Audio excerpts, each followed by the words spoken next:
.365, shake my hand. Welcome to another video. Technically speaking, Traders War Room 90. If you've already watched Traders War Room 8 and 9, this one over here or wherever it is, please check that out first, because I spend so much time in that particular war room just making sure that there is enough education around what's happening in general, overview of the market, looking at NFP data that came out on Friday. Today's Monday. I'm making this recording on Monday. Looking at FOMC, rate decision on last week, Wednesday, and also gearing us for CPI on the 15th of May. So I covered a lot of that kind of stuff. We looked at a lot of cool concepts, Magnificent Seven, big stocks, answering, Alvin's question.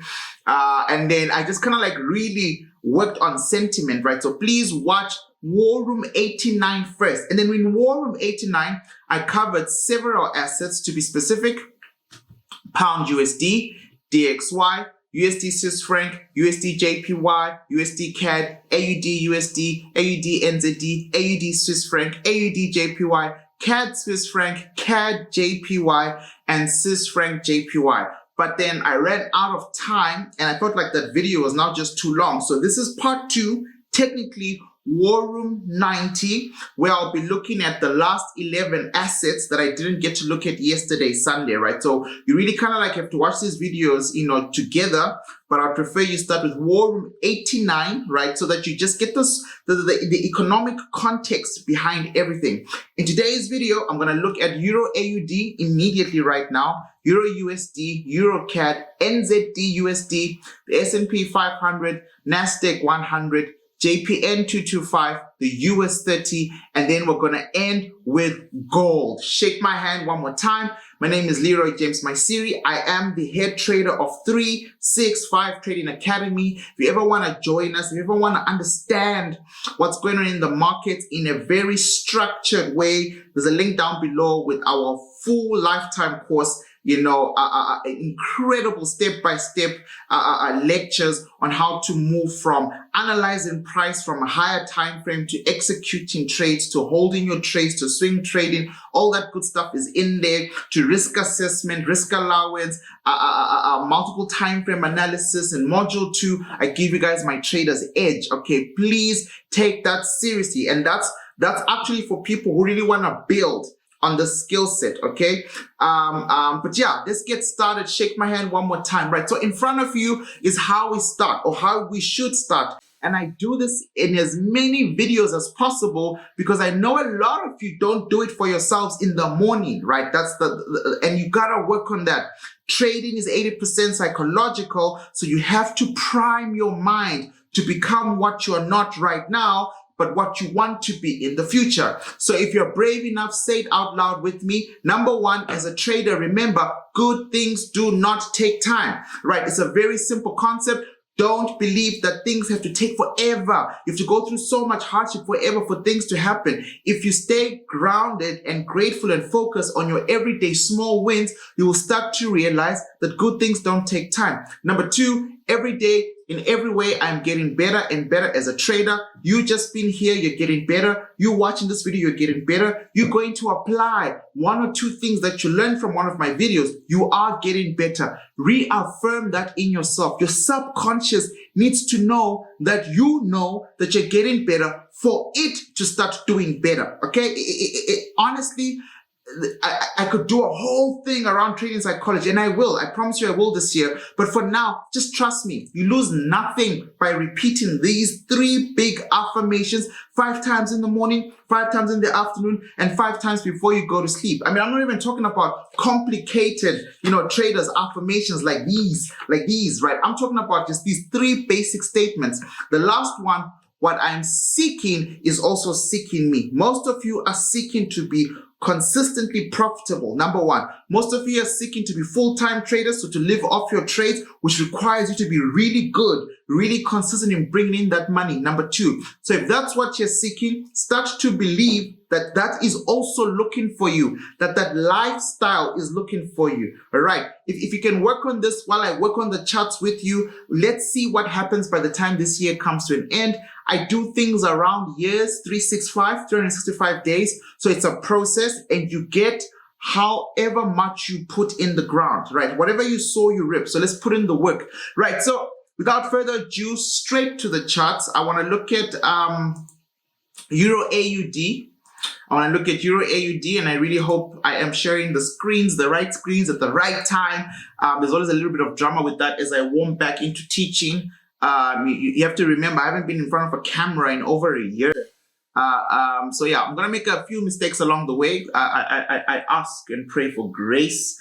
Right, so in front of you, you should be looking at screen 3. You wouldn't know what that is, but anyways, you should be looking at some charts, and we've got NZDUSD there. Let's start off with EURAUD. Right, so this is the war rooms. By the way, if you're new to my videos, what I do is I walk you through asset by asset, and I identify whether I want to buy or sell and where I want to buy or sell. And you get to decide if you want to treat that as a signal. I don't sell my signals. I don't have a signal group. We do have a public Telegram group, but to me, it looks extremely hijacked. It was already hijacked before I left for my break, but it just got worse, right? So we'll be fixing those things, slowly but surely. I don't think I own people, right? I think God brings people in your life, and it's my job to just do what I'm supposed to, which is to show up and teach, right? So you can treat war rooms as a signal thing, but just remember that, trading comes with substantive risks. I am not your financial advisor, right? So take this as education as I map out what I want to trade. If you trade where I trade, then that means you get to win when I win, but you also lose when I lose, all right? So just remember that. And I'm a supply and demand trader, smart money concepts trader. I look for liquidity, but basically, my entire trading ethos is to follow the institutions. They move first, then I follow. They create the trends. I don't go against them. I'm a swing trader in general, but I do day trade, right? So EURAUD is the next chart that we have in our list of charts. Remember, the first 11 happened yesterday in War Room 89, right, which dropped on Monday, and I'm filming this on the Monday, so you might see this by the time this might be Tuesday or very late Monday night, but at least you've got stuff to work on. And most of my signals are not time sensitive, right? So it's not like it's going to happen tomorrow. I'm not looking at small time frames. I'm looking at long-term trends. How do we get into swings and we swing in the right direction of price? Because at 365, especially in our module 1, I teach you price is everything, and prices in everything. And so as we speculate in the market, we look at our order flows, we look at our COT data, we look at our order blocks, and we kind of generally always seem to overall, for the majority of the time, know where price is going. When you know where price is going, the journey becomes simple. You just need to wait at the right bus stop, at the right train station with your pending order and your stop loss order at the same time, please, right? And then just let price take you on that journey. And so sometimes I'll earmark zones that will only be at play a week from now, 2 weeks from now, 3 days from now. It just depends. I simply trade what the market presents itself, right? When I'm fully back into, rolling out videos, I can go back to my day trading series where I'll be looking at the London market open, 9 a.m., right? If people are interested in something like that, that stuff we can trade together on a short-term basis, right? So as day traders, right? So I look at that opening 30 minutes before the London, we start analyzing. By 9 a.m., we should have a vague, very good idea of where price is going, and then we trade. And I like to do that a lot on Euro USD, but it's very possible to do that on every single asset at the London Open. And there's a link down below that says Day Trader Series. So you should check that out. The video is in there, which explains why, right? So Euro AUD, you know, and a part of me yesterday, I didn't get a chance to do this, so let's do it together now. I looked at the DXY. Let's quickly look at the euro currency. As you guys will remember, I am looking for Euro USD parity for a positional trade of 2024, and I believe I'm going to get it. I really believe, as much as you can look on your charts right now, Euro USD is moving up, and it should. Like I've covered why. Got a dovish Fed. We've got a weak dollar because of an interesting NFP. It makes sense, right? But it also makes sense why euro is strong now, because we need daily supplies to rain down, right? I want to be a big bear when the time is right, right? So in front of you right now, I've switched charts. We're looking at the euro currency index, and I have not updated this chart in a long while. So if you don't mind me doing that with you, that would be great. So I'm quickly going to go to monthly, and then I'm going to switch my candlesticks to a Kinihashi just to get better volume. You know, if it was a live class right now, I'd be asking how you guys are doing. And if you're new to my videos, I'd warn you ahead of time. I talk very fast when I lecture. It's just something that I just can't fix. But thank God for the pause button wherever you are, right? So I understand sometimes I do talk fast. It's got a lot to do with the left hemisphere of my brain. I think a little bit faster than I can articulate, and then all I'm doing is trying to catch up with my thought process. And so it just takes a little bit of getting used to, but you know, I do try and remember to slow down. But I know overall, I'm generally quite a fast talker. My videos tend to be also long, so talking fast might help us there.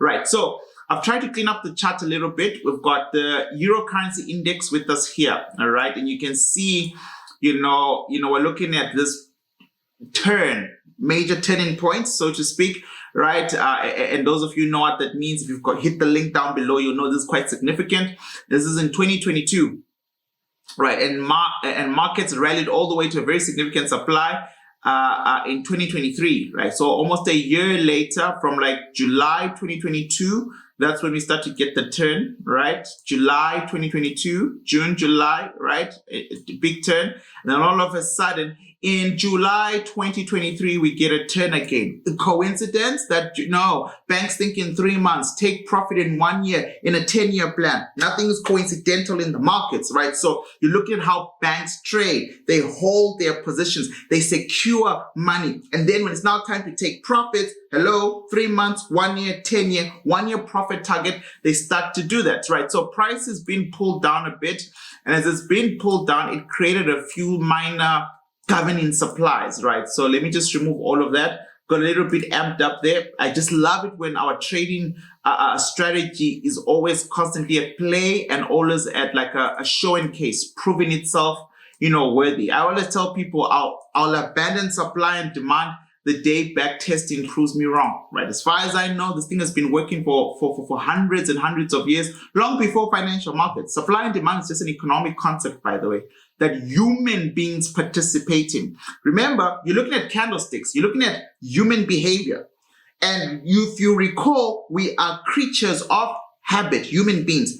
What we do at 365 is we study specific human beings. We study human beings, right, in a social scientific way who are in charge of financial markets, the banking sector, you know, Fed governments, massive institutions, hedge funds. Why? They have big pockets, but they're still human beings who happen to be monsters or creatures of habits. Now, because they're creatures of habits, what they do is predictable. It is studyable. And all we have to do is to master it and then do it ourselves, right? So here we go. Euro USD struggling since 2023, July. We're almost coming close to a year. I mean, we're in May of 2024, 2 more months from now, and we'll see where we are, right? But you can see that price is kind of like rotated around the supply, leaving the supply, but coming back into it in December last year. And then slowly for the last, give or take,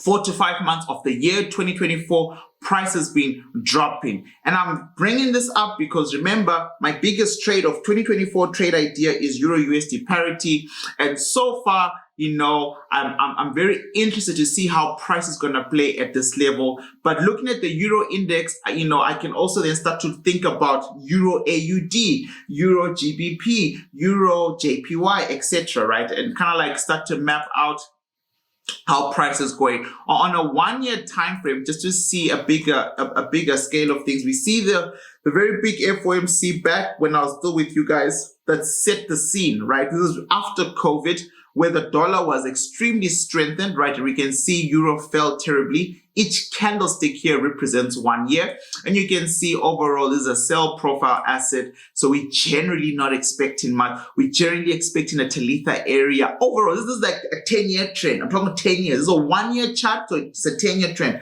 I'm talking about, when I say Talitha area, sorry, if you have never done our course, I'm referring to a range, a consolidation, right? And then a continuation to the downside. That's all I can see here, right? So back to Euro AUD. So when we look at Euro AUD, I'm going to go to the 3 months chart just to give better perspective. I'm not going to remove my lines and drawings right now. I don't think they're that confusing. Normally, if I've got too much stuff going on in the chart, I'll start a clean chart. But this looks quite simple to understand.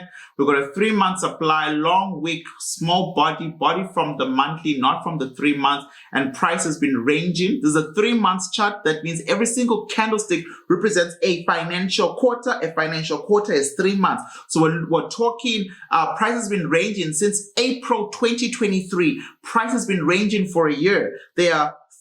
Was it 3 or whatever? Yeah, April 2023 all the way to July 2023, October 2023, January, right? And then the second financial quarter of 2024, right? So April to April, a whole year, price has just been ranging here, all right? And that's interesting because the consolidation is a battle between buyers and sellers, but the winner is generally speaking always in line with the trend, right? Or at least in line with the governing supply, right? So on the 3 months chart, I can't make heads or tail except to say that until the supply is broken, all I can do is either wait or anticipate price to move to the downside. I can't see bullishness until a supply is broken, a main supply, right? And then now on the governing time frame, we can see better areas of value drawn, but still kind of like confirming, you know, these are now monthly candlesticks, kind of like confirming, you know, how that range actually looks on a month-to-month basis. Excuse me, you can see that price here did try to reach down for some buy orders, filling up a fair value gap, right? And I teach that stuff in module 3, which is technically speaking almost ready to be released. I did work on that, by the way, on my break, just so that the break was not for nothing.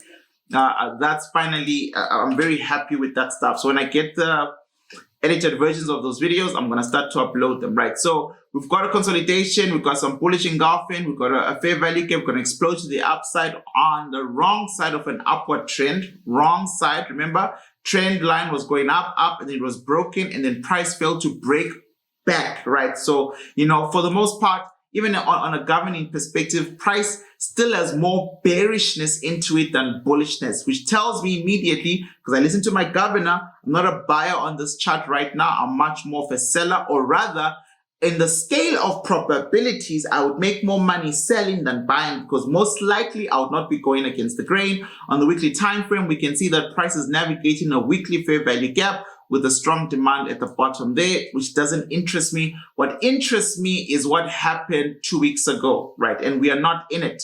I am not in this. This is not what I've been trading personally before I started my War Room series with you. I've been really into stocks.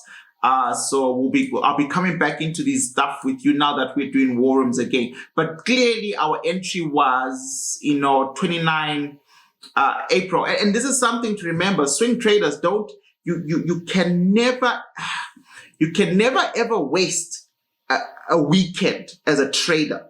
All right. I'm seeing a lot of sloppy traders. Traders want to put in 2 hours of work. Traders still old stuff like getting into Forex groups or relying on one person to generate ideas and thinking you're going to make money. You're going to waste 4, 5, 6, 7, 8 years of your life trying to break bank like that. You see, as a swing trader, you need to, and not just as a swing trader, just in the markets, Once you miss a golden opportunity like this, because I was not paying attention to this particular chart, I'm going to narrow this down now to the daily, just so you see what it is like. Okay, maybe here I'm just lecturing us for fun because markets did not necessarily give us an entry that would make sense in terms of where you place your stop loss. Price just didn't make it right. So there's still a chance for price to come back here. But if you look at it from a weekly perspective, so I can finish my train of thought. It's nasty though. Look at this. So from a weekly, this is how you draw your area of value on the weekly. Yeah, I don't think price is coming back anytime soon anyways. Yep, price came in, hit the weekly order block, price was gone. And this is what I mean, especially for swing traders, but old traders. Once you miss a golden opportunity like this, price rarely gives safe entries. Let me put it this way. I used to call them true sells. True sell areas. There'll be an order block where generally speaking we should expect a high probability of selling. And then inside that order block, as I drill down my multiple time frame analysis, I'll find a true sell. My true sell will be something that's found in my module 2. So I'm talking to those of you who've done the course, we're talking about peak supplies, how we find the imbalances in peak supplies, the things that need to be, positioned in a peak supply. 365 students, I hope you remember that stuff. Those particular trade setups are so golden because they offer safe entry. You hardly ever get stopped out, but if you miss it, it's gone. If you miss it, it is gone. It'll either never come back to you. When it does come back, it'll be after 3 weeks. By then, sell orders are drained. So now you're thinking glass effect. Module 1, remember, our areas of value are never to be perceived by the theory of support and resistance. Support and resistance, an area becomes more powerful the more times price visits that. That's the retail trader's trap. In supply and demand, we're 365. We know that glass effect dictates that when price leaves once, it takes some orders with it. We might get lucky the second time, but that's more than enough. And not all order blocks can account for 2 hits. They are continuation patterns, PCPs. Remember, potential continuation patterns. Those ones, we only get 1 chance. Only 1 chance. And in other order blocks, we get 2, a fresh touch and a retest. And I'm saying, if you miss that, it'll take forever for price to come back, number 1. Number 2, what do you do? What do you do as a trader? Let me map this out for you. You see this here? I want you to think about it. Think about how you spend your time. How long do you spend on charts? I used to care. People used to tell me my videos are so long.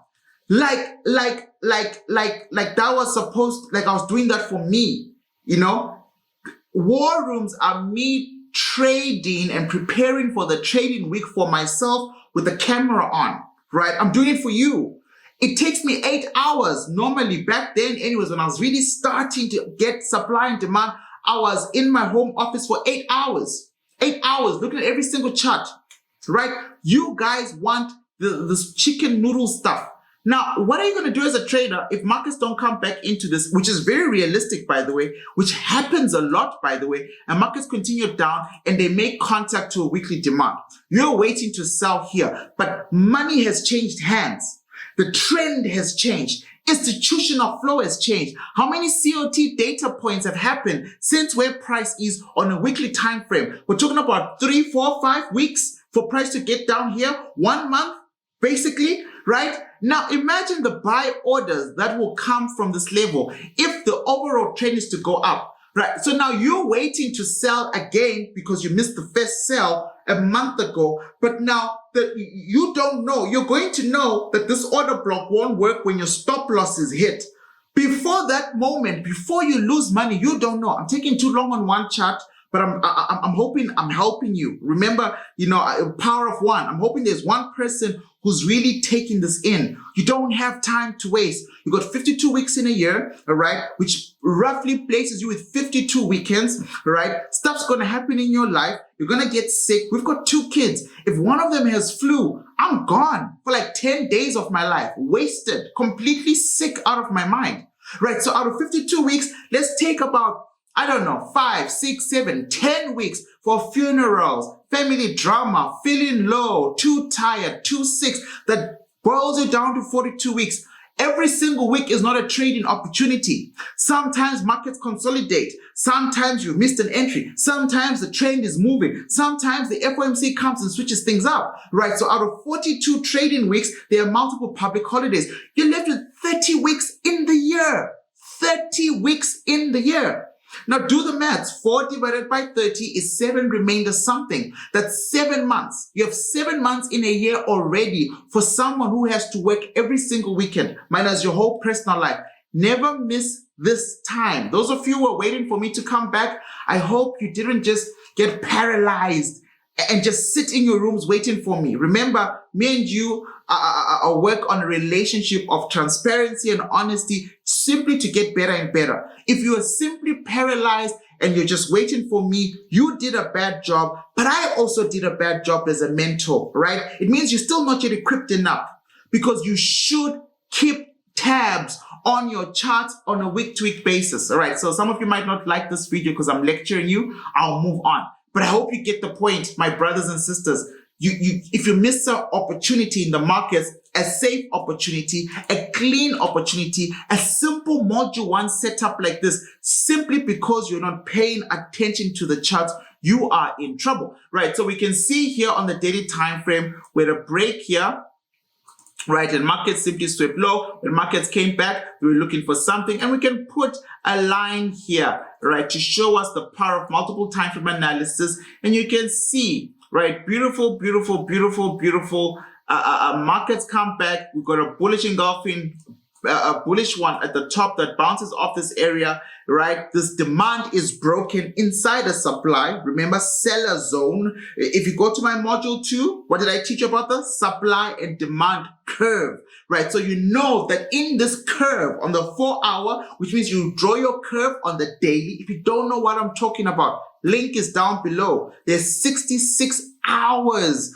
of me teaching you step by step this stuff, right? But you can see that this is a high seller's curve. It will become very apparent. Okay, let's talk basics for everyone. Look at this, right? These lows are being taken out right here, right? Price isn't making higher highs. Price is making lower lows, right? So however you want to view this, it's happening right in front of you. And then eventually a bullish engulfing, a big bullish order block is taken up and buyers are smoked, which is what we want to see in sell areas. In sell areas, we want to see dumb retail traders buying so that institutions can offload, right? Offload, right? Who's on the other side of your trade? Who do you think is, when you're buying, who do you think is selling? When you press buy and you lose that trade and price hits your stop loss, somebody press sell. Who's on the other side? Don't you want to learn to think like the person on the other side? Then price comes back to this area where they broke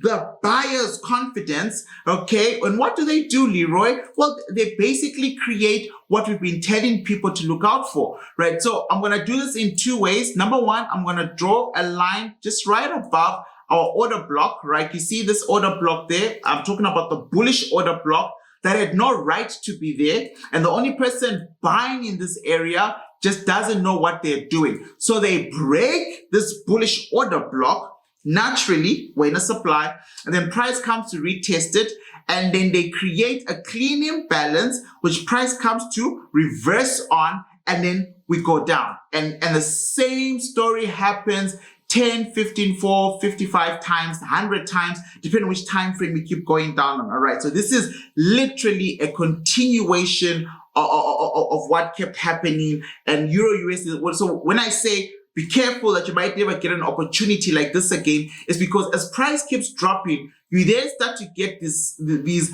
lower sales. There's nothing wrong with them. They're all supplies, but they're much lower. They're not as safe as the daily supply that was created earlier on, or the weekly area of value, right, that you really should have had your eyes on. Because remember, and here's the logic, swing traders, here's the logic. You're going to be like, but Leroy, this is a fresh area of value. Correct. Absolutely correct. So Leroy, why are you complaining? Shouldn't we wait for price to come back up here? We should, and we can. There's nothing wrong with that. But now listen to the story that price is going to tell. Are you going to trust this sell? I really want you to understand this. So the yellow part is the daily supply. Let's go to H4. We know that a sell trend I'm wasting time on one chart, but this might help you. A sell trend is based on breaking multiple lows, right? Multiple lows. Here's a low, here's a new low, and not making higher highs.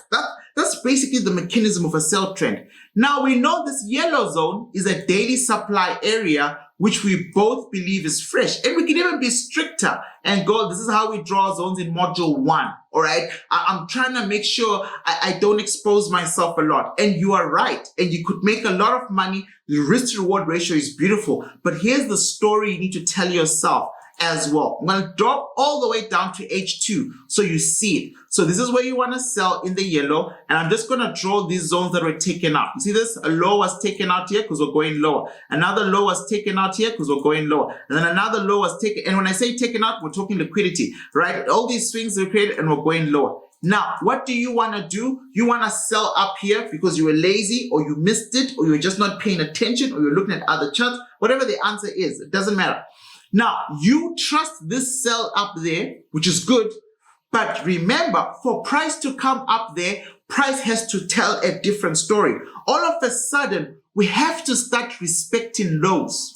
You see that? For me to get up there, all of a sudden, I'm no longer breaking my lower lows. I am creating an uptrend. When buyers start to create an uptrend, they start to gain momentum. Where were you when Bitcoin was $8? You were not there. Don't lie. In 2009, when I was making Facebook posts and I was saying buy Ethereum, those of you who were with me on Facebook before 365, you didn't care. Some of you were with me at Rhodes University in 2010 when I was telling people to get into crypto. You didn't care. Right? In 2020, when I had established 365 Trading Academy, it was COVID and Bitcoin dropped all the way to 4,000 US dollars. You did not care because the retail trader's mind is broken. You buy at momentum. You don't buy low. So as momentum creates, retail traders start to say, oh, wow, there's an uptrend. And when you do that, you start to create bullish momentum. So now, hello. You've been waiting to sell in this yellow area,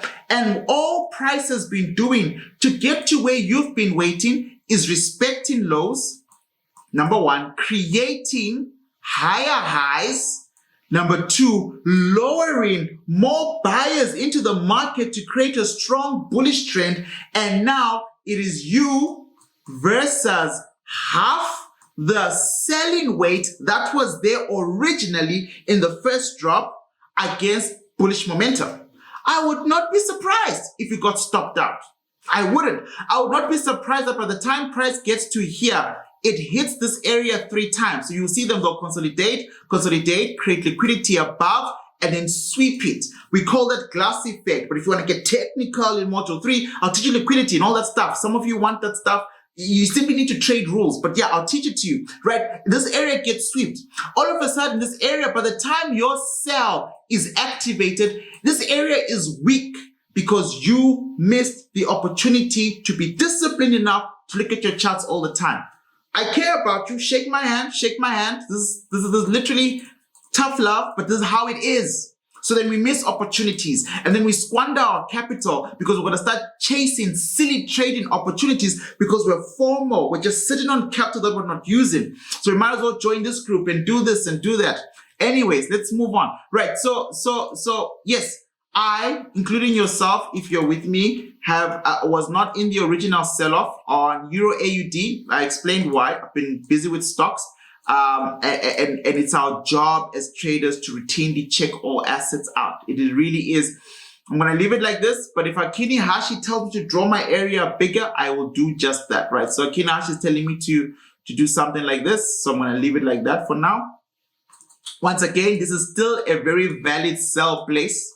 Very, very valid. I just don't know if you'll ever come across an example of what I've just explained. So I use this as an example. It's still very valid, but just know other sell areas are starting to be created slowly but surely. And also note that by the time price hits this demand, you're going to be fighting now with risk to reward ratio. For example, does it make sense to sell here if the take profit is 1:1 or 2:1? You know, every trader must choose for themselves. I like 3:1. So I already know I can't take this maybe I can take that. But because I missed the drop, I missed the initial drop. And where was the drop, Leroy?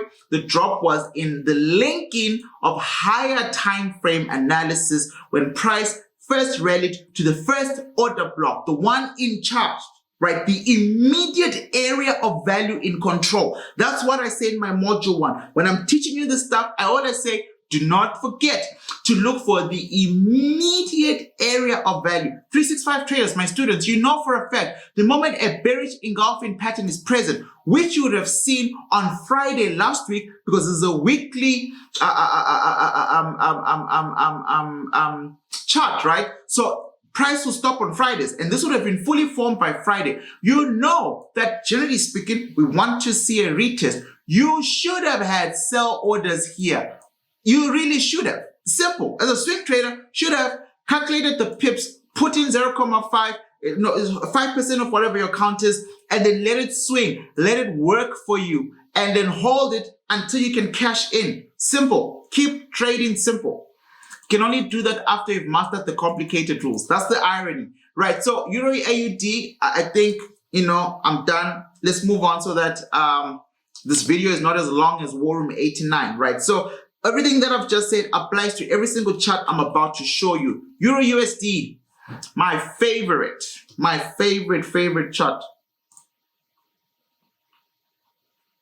Right, in War Room 89 last night, I covered a lot of this stuff.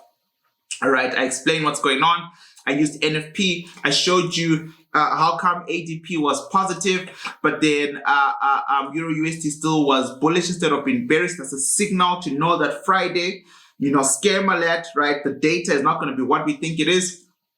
We're approaching a weekly significant supply. In fact, I'd argue that we're in one, and I'm looking for a better area of value, a daily contact. I'm looking to play here. I'm looking to play here.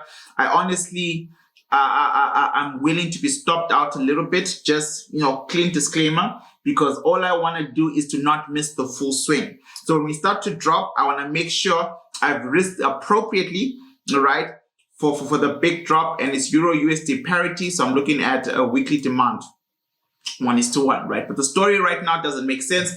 Powell got dovish out of nowhere, soft jobs data out of nowhere. So it's a bit tricky, right? But Euro USD, if you're in the buy, good for you. Just be careful to hold buys up here. You might want to think about very soon to start to take profit, and then price will float. Price might even start to sell a little bit earlier. I'm hoping we fill this week and climb up a bit more. But any signs of turning, I'm going to try and, catch price, right? And get in. Next one, EURCAD. And really, all charts should move this fast. War Rooms is not me teaching. It's really me just, explaining what I see as quickly as possible. But I am, a teacher like my father. I really am. And I do enjoy it. I do enjoy powering traders. There's nothing that makes me happy as someone sending me a message to say, this is it. I've made it. Please don't post me or post me, whatever. Just that feedback, right? Please don't forget to let me know how your journeys are doing. I'm terrible with my phone. Those of you who now know me know that. Please don't take it personally. I just find cell phones quite, a massive distraction, yeah, but I will do my best to read now that I'm back. Right, so, this is quite a messy chart. EuroCAD, oil is falling. CAD is a little bit weak right now. All right, so we do expect also a weak euro. So we've got a lot of sideline movement. Like, this is literally like a good picture of the EXY index. Remember, I showed you this earlier on when we started EuroCAD monthly, right? Look at this. This is Euro currency index, EXY, a lot of sideways trading, right? And then look at EuroCAD, like a lot of sideways trading, right? So very cool direct representation. I'm not going to fight this chart. I'm not going to look for opportunities right now. I will say there's a bearish engulfing pattern, but multiple hits. So price could easily break and go up, but there's so many in-market inefficiencies that the algorithm might need to deal with. Look at all these long wicks, man, right? And some people like to trade that stuff. I don't. I really don't. Yeah, so, and I actually prefer to avoid these type of weeks, okay, well, not avoid them, but there really isn't much, added gain, especially at a higher time frame like this, right? All these represent market deficiencies, and I really, like I said, I prefer not to trade them. I really do. I generally prefer not to trade them, right? But let's quickly just break it down, and then we can move on to the next chart. All right. So on the weekly time frame, there's that consolidation range on the weekly. Sorry, just to go back. Okay, so you can see here this would be the governing supply, right? The one that's slightly in play that I think is going to get broken, but not yet broken, right? And then on the weekly time frame, we can start to tighten these areas. So this was just as a demonstration. So now it's time to draw, better areas of value as quickly as possible. But I really don't think there's anything of significant at play for us on this chart. That's our weekly there. I'll definitely cover the last back lower wick.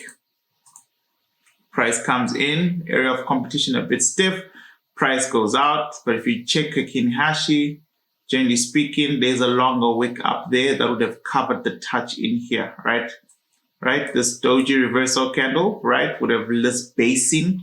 Remember, down traders coming in to sell in an area where demand exceeds supply. Let's get a V, valley-shaped demand, right? And then price reacts to that. And then consolidation, right? Real strong, range into the side. So it's just, I don't know. If you're into short-term, trades, then maybe you'd enjoy trading something like this. But a long-range consolidation, it's on the higher time frame. For me, generally speaking, is not something I'm interested in. Right, on the daily time frame, we've got this, but we also don't have strong direction on the governor, right? So I can't tell you for buying or selling, right? I know we've made contact with the governor, but the governor is fighting for its life around these levels here where price is right now, right? So if it breaks out, then you're looking for a reaction up there, and then maybe you're doing well with the higher time frame supply. But EURCAD for now, I'm not touching that, right? So next chart, NZDUSD. NZDUSD. Well, let's see if we make money here, right? Because I know I've been triggered already. Right. I'm trading NZDUSD. Okay, so this is a previous trade that I don't wanna. I like leaving, by the way, I like leaving my previous trades on my charts until I've had a chance to review, at least on a month-to-month basis, my trading journal, just to see, was it a good trade? Why did I get out? Etc. etc. So I come back to these levels, right? So you'll forgive me if this is too much or if it's a bit distracting, right, on the charts there. But there we go, a clean area into this. But let's go to the monthly time frame.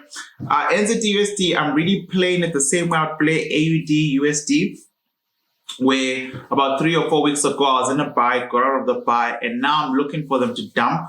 Look at your COT. There's a lot of sell pressure on AUDUSD. A lot of sell pressure on that particular chart. AUDUSD is going to be, for me, interesting. And I think it's going to happen when my EURUSD parity trade is going on. So when my EURUSD starts to sell and my pound starts to sell, I'm going to be looking at all these other smaller risk-sensitive assets as well to sell, right? But on the governing time frame, we can see here we've got a previous significant demand, that October, November area, very common in all your charts in 2023. Right, and that's going to do a lot to do with what the Fed did, right, at that time when they towards January and end of last year really becoming more dovish, etc., and risky assets taking off. Right now, prices finally come back to these areas, but we've got a new bullish engulfing pattern that's starting off. This is the May candlestick. I must say, it's too early to tell, but right now the setup looks good. It looks like a bullish engulfing candle, but remember, anything can happen, right? Today is the 6th of May. So this candle might not look like this in 2 weeks' time. So we always think about candlesticks based on the ones that have closed. We never really analyze a candlestick that's in motion, right? That's still going through, the urban flow of finances, right? But if you look at your weekly time frame, price has rallied into a weekly supply, but past the body of those candles and into those wicks. And normally speaking, when price starts to fill wicks on an area of value, we are bound to see strong bodies take out that area of value. We're bound to see the supply being removed, right? But potential sell side pressure still exists, right? So I am taking quite a cowboyish trade here, very short-term trade, very short-term swing, to see if price would want to come back and buy somewhere there, all right? So that's going to be something I'm looking to. If not, then I'm going to get a stop loss hit because I am selling a little bit earlier than EURUSD. It's just that I felt like if this area gets removed, then I have to wait for a higher upsell, which feels like it'll take forever, which sounds like I was a little bit impatient.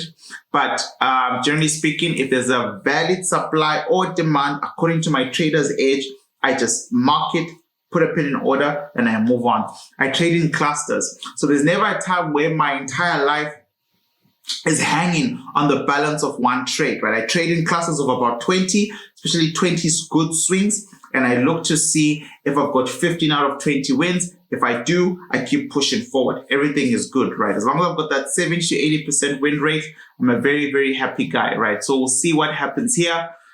But I did see I was triggered on Friday, if I'm not mistaken. Yeah, Friday. Because yesterday, well, today is Monday as I make this video, and price was running when I woke up. So most likely Friday. It's going to be a nice short-term trade. Nothing too crazy there, right? So we've kind of like reached the end of the currencies I wanted to cover in Traders War Room 89. And so I thought, let me just quickly then I'd walk you through a few indices, right? So we're going to start off with the SP 500.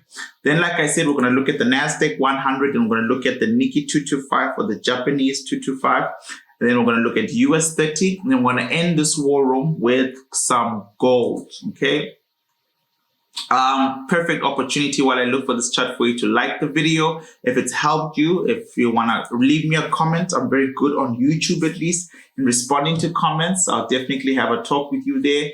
And please don't forget to subscribe if you feel like this is something you'd want to come back to and get notified about, right? So, you know, NASDAQ removed a significant supply. Let's just quickly address that, right? NASDAQ removed this area. Remember, this area existed in I think one of my first videos. I am back. This area literally, there's nothing going on here, and I truly believed that price was going to come back and react. And we see we had one day where markets dropped, and once I mark up a zone, yes, I was there, but it was a swing for me, so I was still holding.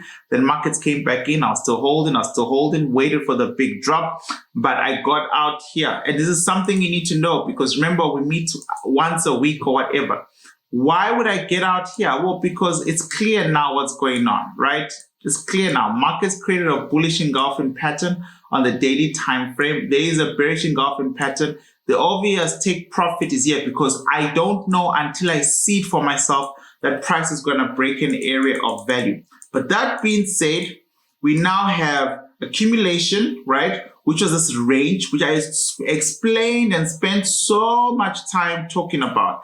And then after accumulation, we had manipulation, which is this range down. And now we have distribution, which is this range going up. And this distribution is riding off FOMC. First, we get, expectation in terms of rate cuts, nothing's changed. Then we get a dovish power, and then we get a soft labor market data indicating that Powell might even lean to be more dovish, right? So that's all bullish for stocks. And I took the time to explain that in my previous video, in the What Did Powell Say video, when I explained dovish undertones. And you can see, quite clearly markets take out the supply. That's one. Two, if you've done my course, you would know that the only trade we could take was this one, like I said, held it in, price came back, right? Look at how many touches have happened before this. I wouldn't have known that this big drop was going to happen. If anything, I was waiting to see if my stop loss was going to get hit. But as soon as it did, and price came into this area around about 17,700, I had to close. 17,700, 17,500, sorry. I had to close because there was already a bullish engulfing pattern here.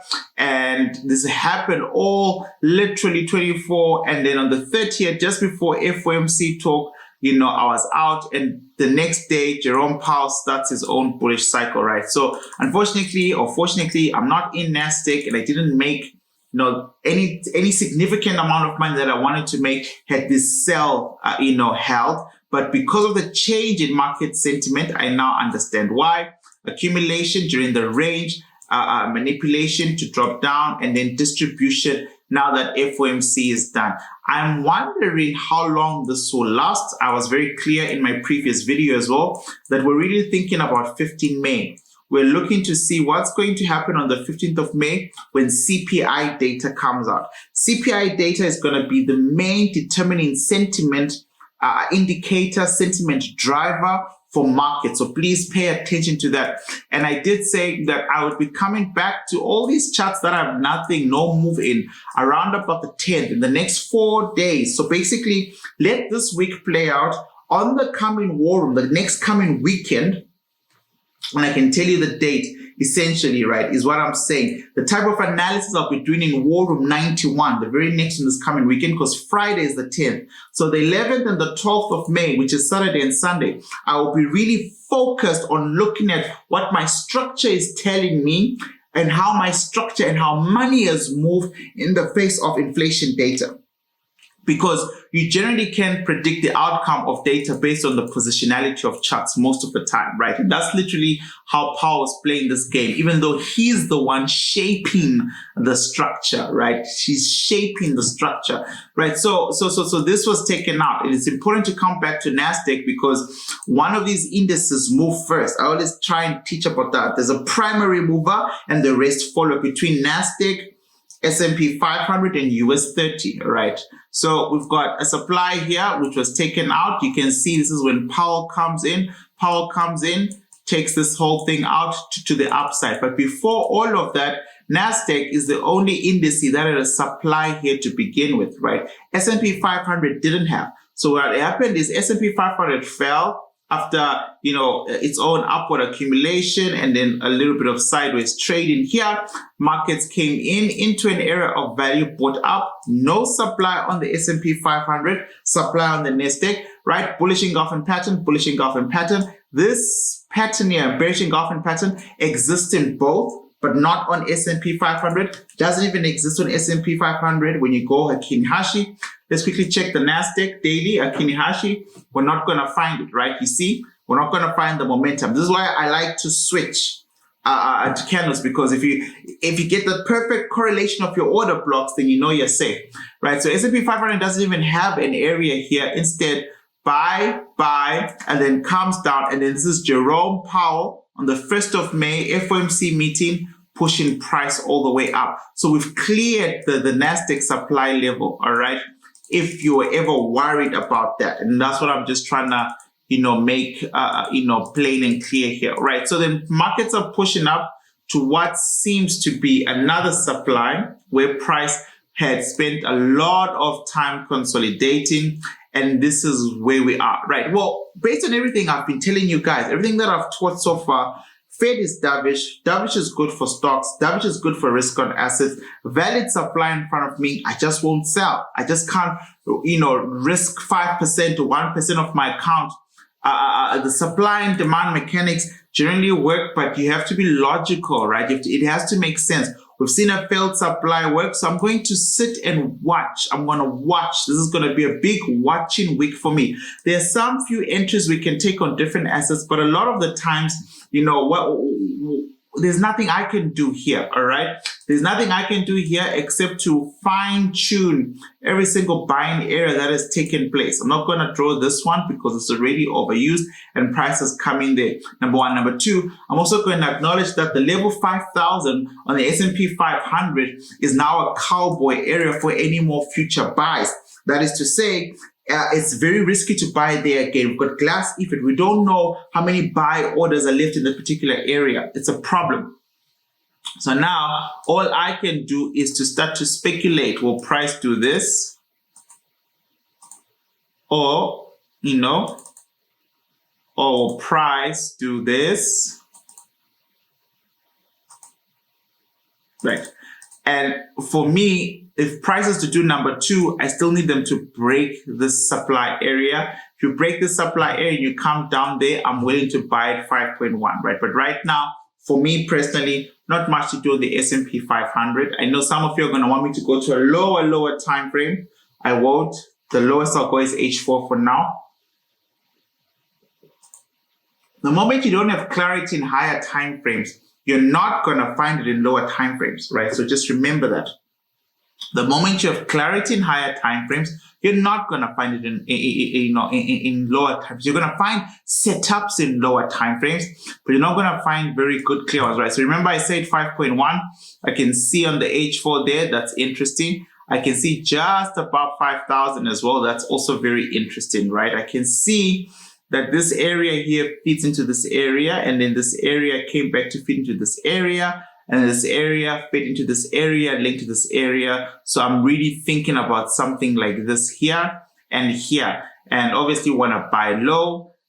So this would be a good place to wait, all right? Just above 5,000, somewhere there.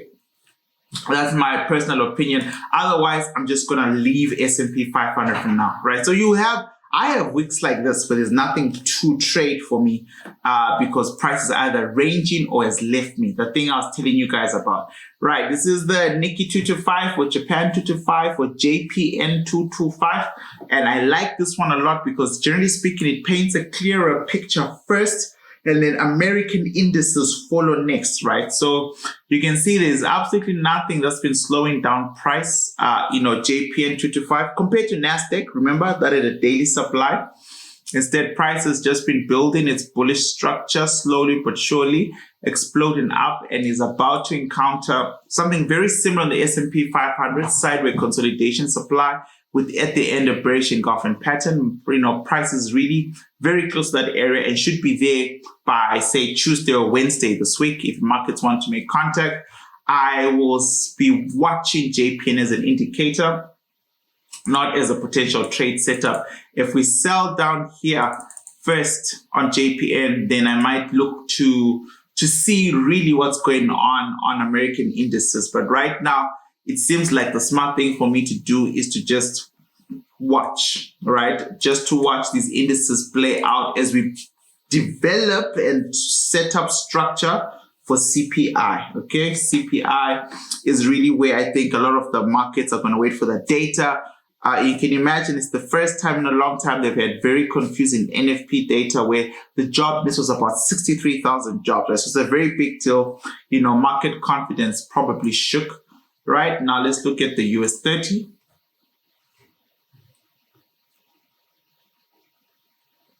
I think I spoke about this chart with you guys. I feel like price has been stuck there for a while, if I'm being honest. This does not make sense to me. US 30. So I'm gonna quickly go through some brokers. That's better.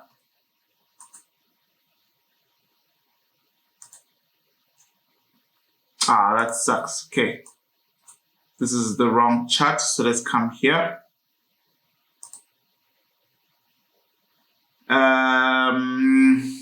Okay. For analysis, I'll use Black Bull, then I'll come back and fix this. I apologize for the delay, right? So very similar, slow up climb, right? Very, very, very, very similar slow up climb. Dealing with similar structures, similar in terms of NASDAQ than say S&P 500 that doesn't even acknowledge any type of consolidation here to the upside. I wouldn't do anything here on US 30. I think it's a straight up shot, right? Remember, these assets right now are going to be a little bit dovish. They're going to be a little bit bossy. There's going to be a little bit of risk appetite in the markets, riding off what the Fed said, and now, critical job data, kind of like agreeing to Powell's, power of perception of the economy. Even though we are aware he sees the data first, right? So, I wouldn't be surprised. US 30 still has a couple of, very significant, points to climb, but this would be a very strong area of competition, right? Just marking the fair value gap right here. So just be mindful of that. But definitely prices targeting, all-time high for US 30 in terms of where it's going right now. It's trying to get there to challenge that. I don't think this is going to slow down. We might get some sideways movement this week a little bit, but overall, we're going up there. And we have to think about it, right? So CPI is positive. This is what your homework is, what you need to work on based on what I've said. If CPI is positive on the 15th of May, what's going to happen to stocks? What's going to go up? What's going to go down? Right? If CPI is positive, we're looking at dollar strength because that's going to heighten the fears of inflation. And then risk assets are going to fall, which means between now and up until CPI, let's say CPI was going to be positive, most of these risky assets have a little bit of climbing to do to get to a desired outcome where we can finally start to sell high, if that's the direction of the data. All right, but it makes sense for us to assume that that's what's going to happen, because if markets keep climbing high and they get to a valid supply and they all sit at these supplies, it's more likely that CPI might be hot, right? I mean, I would assume that anyways, right? CPI might be hot, therefore, it's going to come above, expectation, therefore, dollar strength, risk assets fall, right? A bigger dump, right? And it's just an idea that I'm working on and sharpening. Right, here comes gold, which is our final chart of War Room 90. Thank you so much for watching. Thank you for liking. Thank you for subscribing. Those of you who have started to inquire about the link down below, we see we've received your order forms, right? A few order forms, have arrived, and someone will deal with that. Thank you for entertaining me. Thank you for welcoming me back on your phones, on your laptops, on your screens, as I do what I love with you, which is to talk about charts nonstop, right? I'm trying to find, my gold saved chart so I don't have to redo the analysis. Once again, in my video I'm back, I did say if you're to buy gold now, how crazy would that be? You don't even know if you'd get your risk reward ratio. You never buy an asset right at the top. Right, and since then, gold has fallen, sideways, fallen, sideways, and we're due for another fall. I don't want to lie to you. The next time I even bother entertaining a buy from gold is all the way down here, right? Somewhere down there. For short-term trading on a smaller time frame with a very tight stop loss, yes, I'll take 1 or 2 trades here at the bottom of the beginning of this line. That line, you should see it better on H4 or H2, right? So at the bottom of this, somewhere in here, I would take a buy, right? And then my stop loss would be below all of this at the bottom here.